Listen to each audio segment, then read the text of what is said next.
and I think to myself, what a wonderful world.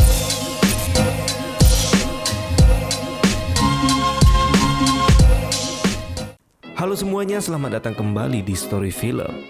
Kemarin Jepang, sekarang Korea. Kali ini kita akan membahas sebuah film yang berjudul Midnight yang dirilis pada tahun 2021. Film ini akan bercerita tentang seorang gadis tunarungu atau tuli, di mana dalam kekurangannya tersebut dia harus berjuang keras mempertahankan hidupnya dari buruan psikopat berantai yang suka menarget korbannya secara random. Penasaran? Oke lah, mending kita langsung aja masuk ke alur filmnya. Enjoy the video.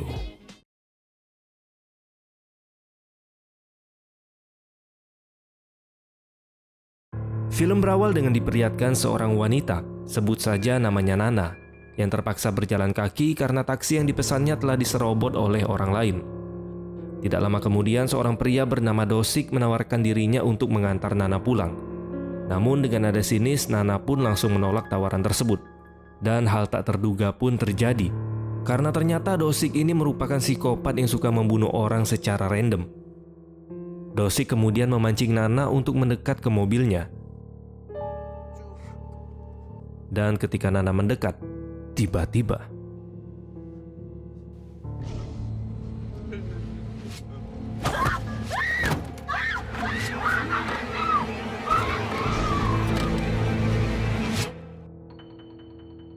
setelah berhasil membunuh targetnya, Dosik menghubungi pihak kepolisian dan membuat laporan palsu. Dia berkata melihat ada pekerja asing yang sedang menikam seorang wanita berkali-kali sampai tewas. Padahal itu adalah ulah darinya.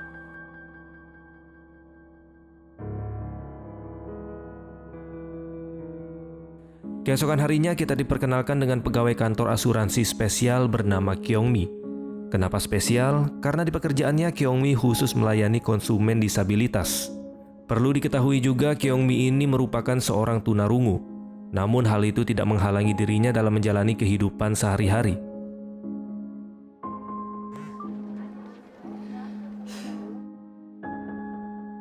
Di sisi lain kita juga diperlihatkan dengan seorang gadis bernama Sojung. Terlihat dia sedang meminta izin kepada kakaknya yang bernama Jongtak untuk pergi berkencan. Namun si kakak yang merupakan seorang polisi pun langsung melarangnya, dikarenakan pakaian Sojung yang kekurangan bahan. Namun Sojung yang keras kepala tidak mendengarkan perkataan kakaknya, dan dia pun tetap pergi dari rumah sembari berjanji kalau dia akan pulang pukul 10 malam. Dan akibat tidak menuruti perkataan kakaknya, malam itu pun dia menjadi target dari psikopat Dosik. Karena tanpa sengaja Sojung berpapasan dengan Dosik yang sedang mengincar wanita tua. Dan diketahui wanita tua yang dia incar itu merupakan ibu dari Kyungmi, yang juga merupakan seorang tunarungu. Dan pada saat itu ibunya sedang menunggu Kyungmi yang sedang memarkirkan mobilnya di gedung.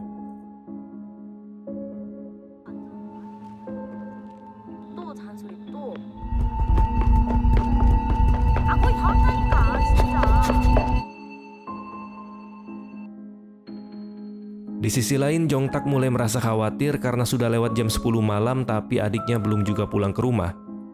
Ditambah lagi telepon Sojung tidak dapat dihubungi, dan dia pun bergegas mencari keberadaan Sojung.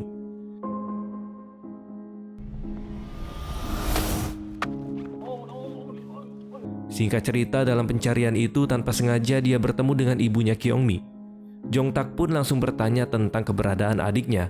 Namun ketika ibu Kyungmi menjawab dengan bahasa isyarat, seketika Jongtak yang tidak mengerti pun akhirnya mengurungkan niatnya untuk bertanya. Sedangkan dari arah kejauhan pada saat Dosik melihat Jongtak telah pergi meninggalkan ibu Kyungmi, dia pun bergegas memilih sajam untuk kembali menargetkan ibunya Kyungmi. Di saat Kyungmi sedang berjalan menghampiri ibunya, tiba-tiba langkahnya terhenti di saat melihat ada sepatu yang terlempar dari arah gang. Karena penasaran, Kyungmi pun mengecek ke sana.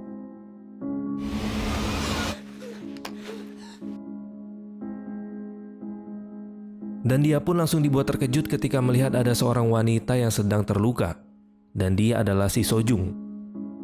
Melihat itu, Dosik pun bergegas menghampiri mereka berdua. Beruntung di saat Dosik akan membunuhnya, Sojung dengan gercep mendorong Dosik. sehingga Kyung-mi berhasil lolos dari kematian. Dalam keadaan panik, Kyung-mi pun berlari menuju ke arah gedung parkiran. Hal itu dia lakukan untuk menjauhkan bahaya tersebut dari sang ibu. Dan di saat Kyung-mi sudah masuk ke dalam mobil, dia kembali dibuat terkejut oleh sensor pendeteksi suara yang tiba-tiba menyala. Dan ternyata Do-sik juga sudah berada di dalam mobilnya. Perlu kita ketahui, sensor tersebut merupakan alat bantu agar Kyung-mi mengetahui jika di sekitarnya ada suara keras.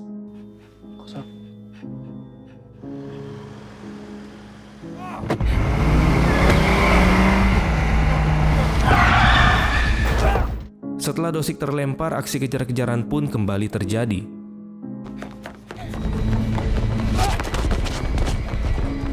Lalu ketika Kyung-mi sampai di persimpangan tempat ibunya menunggu, dia pun menekan tombol lampu darurat yang membuat alarm peringatan menyala. Namun ketika polisi yang berjaga bertanya kepada Kyung-mi tentang apa yang terjadi, tidak lama kemudian Do-sik menghampiri mereka. Agar tidak ketahuan, dia pun cosplay jadi orang kantoran. Dengan memasang muka ala K-pop, di sini Do-sik berpura-pura bertanya kepada Kyung-mi dan ibunya tentang adiknya yang menghilang. Mendengar itu, Kyung-mi mengira jika Do-sik ini adalah kakaknya dari Sojung. Tanpa ragu, dia pun langsung memberitahu keberadaan Sojung melalui tulisan. Do-sik yang berpura-pura ketakutan, dia pun meminta Kyung-mi untuk mengantarnya ke tempat Sojung berada. Padahal niatnya ingin menghabisi Kyung-mi dan ibunya. Namun baru beberapa langkah mereka berjalan, polisi pun berhasil menggagalkan niatnya. Sontak Kyung-mi langsung melaporkan perihal Sojung yang sedang sekarat di dalam gang. Tapi tentu saja psikopat Do-sik sudah memindahkan tubuh Sojung sebelumnya. Jadi laporan Kyung-mi terhadap Sojung tidak bisa ditindaklanjuti. Meski Kyung-mi sulit dalam berkomunikasi, tapi dia tetap berusaha memberitahu ke Pak Polisi agar memeriksa kamera CCTV yang terdapat di jalan. Tapi tetap saja mereka tidak menemukan apapun, karena ternyata CCTV tersebut sudah dirusak oleh bocil setempat. Di sini Pak Polisi menduga jika sebenarnya Kyung-mi sedang mabuk dan tidak sengaja menyalakan alarm darurat. Tentu saja Kyung-mi langsung membantah tuduhan tersebut, dan dia pun kembali berusaha menjelaskan tentang apa yang sudah terjadi kepadanya. Namun karena si polisi yang tidak mengerti maksud dari Kyung-mi, dia malah menyuruh mereka untuk menunggu di ruangan lain. Sembari si polisi membuat laporan tersebut. Sedangkan ibunya yang percaya dengan perkataan Kyung-mi, dia pun berkata kalau dia agak curiga dengan Do-sik. Tapi Kyung-mi tidak terlalu menanggapi kecurigaan tersebut. Lalu di saat seorang polisi bertanya tentang ciri-ciri Sojung kepada Kyung-mi, tanpa diduga Do-sik langsung menyela pertanyaan si polisi. Sontak hal itu pun membuat pria tua yang juga berada di sana merasa kesal, karena tingkah Do-sik yang dianggap tidak sopan. 야, 괜히 뭐라고 했어? 예? 나한테 진짜 선생님한테 또 그래요.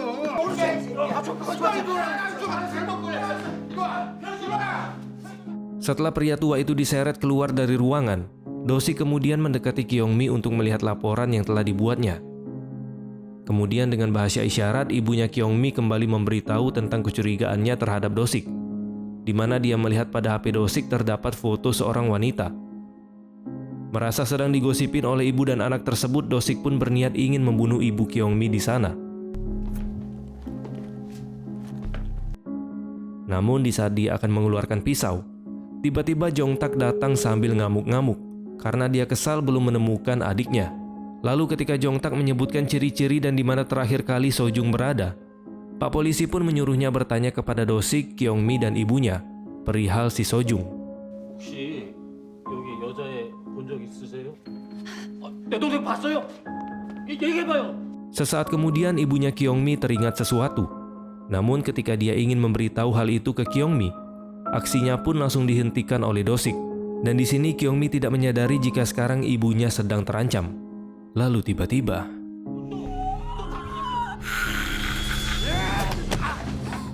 di sini Do-sik berusaha membunuh Jong-tak, tapi sayangnya Do-sik salah memilih lawan, karena Jong-tak dengan mudah mengalahkannya.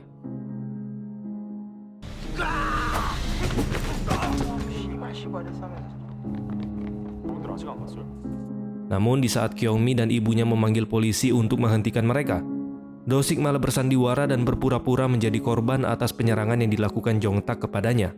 Terpaksa polisi yang lain pun menembakkan stun gun ke tubuh Jong-tak untuk menghentikannya.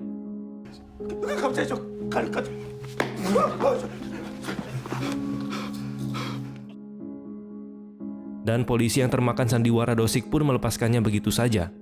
Bahkan polisi itu meminta maaf kepada Dosik atas kelakuan Jongtak. 조심히 들어가세요. 들어가세요.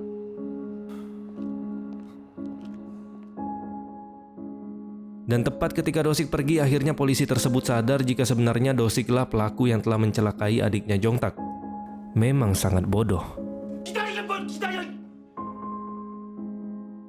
Singkat cerita, setelah ibu dan anak tersebut diantar pulang ke rumahnya, tidak lama kemudian mereka dibuat paranoid oleh sensor pendeteksi suara di rumah mereka yang menyala.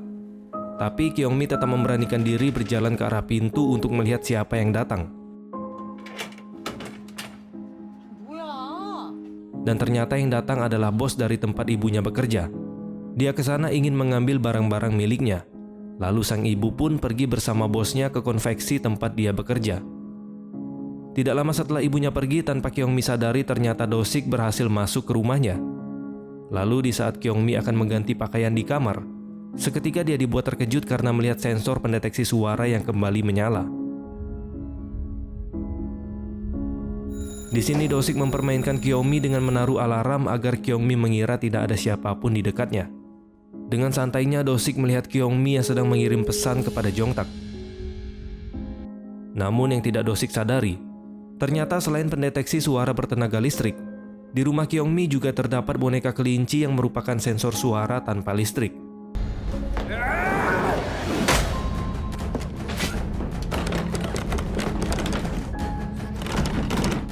Dalam keadaan panik, Kyungmi pun langsung memberitahu ke Jongtak jika Dosik sekarang berada di rumahnya.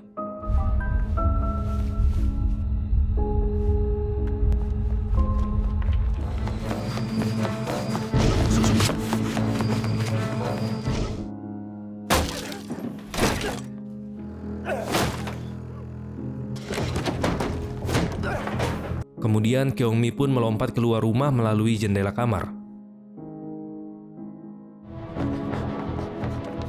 Sementara itu Jongtak yang masih dalam perjalanan ke rumah Kyungmi, tiba-tiba dia melihat Dosik yang sedang berlari. Sontak Jongtak pun langsung mengejarnya.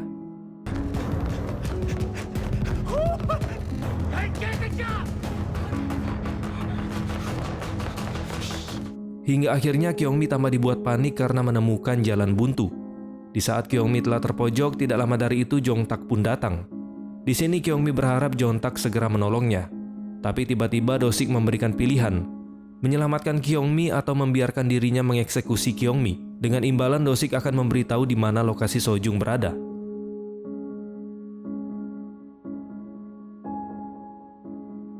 Setelah mengalami dilema yang sangat besar, akhirnya Jongtak pun lebih memilih untuk menyelamatkan nyawa adiknya terlebih dahulu, meski harus meninggalkan Kyungmi yang sedang dalam keadaan terancam.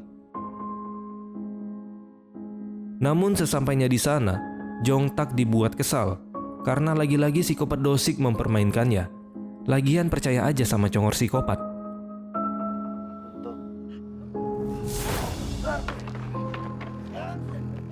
Setelah berlari cukup jauh, tiba-tiba Kyungmi dibuat terkejut ketika melihat seorang gadis yang baru saja keluar dari dalam mobil.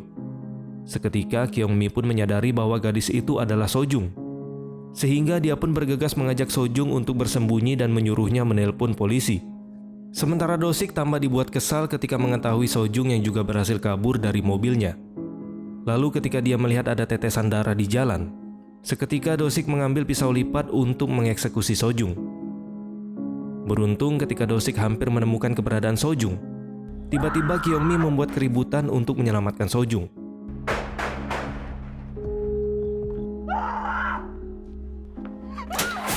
Kemudian aksi kejar-kejaran pun kembali terjadi. Sementara itu ibunya Kyungmi dan Jongtak berada di tempat terakhir kali Kyungmi bersama dengan Dosik. Sesaat kemudian Jongtak mendapat telepon dari nomornya Kyungmi yang ternyata berasal dari Sojung. Mereka pun bergegas pergi ke tempat Sojung berada. Di sini ibu Kyungmi dengan susah payah bertanya tentang keberadaan anaknya. Sojung menjawab jika Kyungmi sengaja berlari ke pusat kota untuk menyelamatkan diri. Mengetahui itu ibunya pun langsung gercep ke sana, disusul dengan Jongtak yang juga mengikutinya. Di sisi lain Kyungmi yang sudah berada di tengah keramaian, Dia pun berusaha memberitahu ke setiap orang jika saat ini dirinya sedang dalam bahaya. Tapi sayang tidak ada yang mengerti dengan maksudnya Kyongmi. Yang ada mereka malah menjadi takut karena melihat Kyongmi yang memegang pisau di tangannya. Melihat reaksi semua orang dengan perilaku Kyongmi, Do-sik pun lagi dan lagi memanfaatkan keadaan dengan berpura-pura mengaku jika Kyongmi adalah adiknya yang mengalami kelainan mental. Seketika warga di sekitar malah lebih percaya dengan perkataan Do-sik. 나 미친년이 진짜. 여기 있는 것들한테 기대한 거야? Kyongmi pun memohon agar dirinya dilepaskan.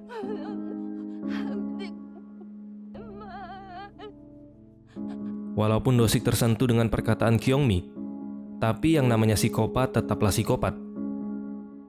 Beruntung tidak lama kemudian Jong-tak datang tepat waktu dan langsung menghajar Do-sik habis-habisan.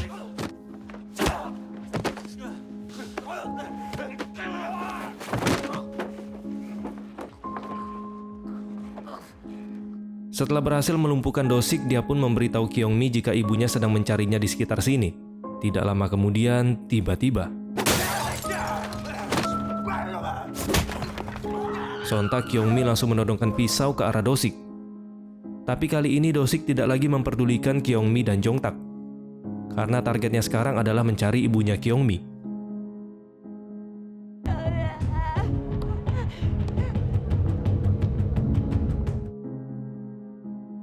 Setelah Do-sik berhasil bertemu dengan ibunya Kyongmi, dia pun kembali berbohong dengan berkata jika Kyongmi sudah menunggunya di sebuah gang tidak jauh dari sana.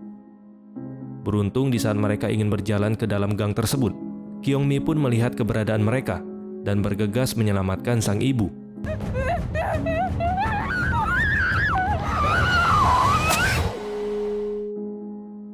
Di sini Do-sik pun berkata jika cocolan Kyongmi meleset. Tapi tanpa Do-sik sadari, Kyongmi telah meniru cara liciknya selama ini, di mana dia sengaja mencocol tubuhnya sendiri dan bersandiwara seolah-olah Do-siklah yang telah mencocolnya.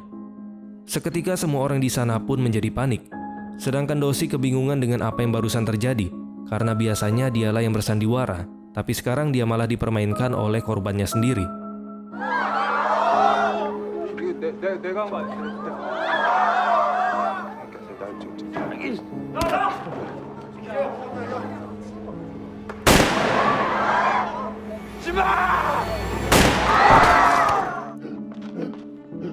Kini giliran Kyongmi yang gantian mengejek dirinya.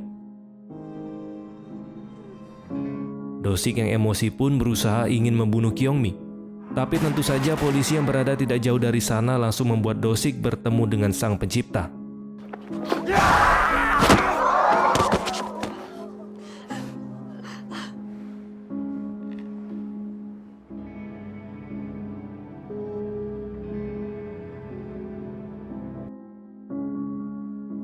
Kemudian scene pun berganti, dengan diperlihatkan Kyongmi dan ibunya yang sedang berlibur di sebuah pulau. Lalu tidak lama kemudian Sojung dan Jong-tak menghampiri mereka.